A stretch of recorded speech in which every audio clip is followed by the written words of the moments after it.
Korean grammar day 12. Ayo, oyo, hyo. Present tense. This expression is used to express actions in the present. You will attach ayo, oyo, hyo after your verb. If the last letter of your verb is a and o, then put ayo with your verb. If the last letter of your verb is other than a and o, then attach oyo with your verb. For hada ending verbs, just put hyo.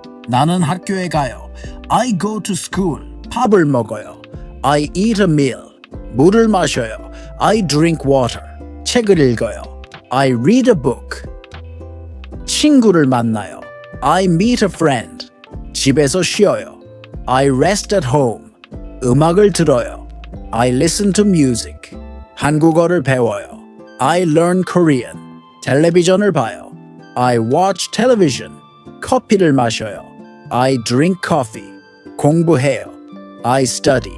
운동해요. I exercise. 일해요. I work. 전화해요. I make a phone call. 요리해요. I cook. 쇼핑해요. I shop. 산책해요. I take a walk. 사진을 찍어요.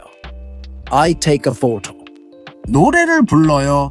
I sing a song. 잠을 자요. I sleep. 학교, school. 가다, to go. 밥, meal. 먹다, to eat. 물, water. 마시다, to drink. 책, book. 읽다, to read. 친구, friend. 만나다, to meet. 집, home. 쉬다, to rest. 음악, music. 한국어, Korean language.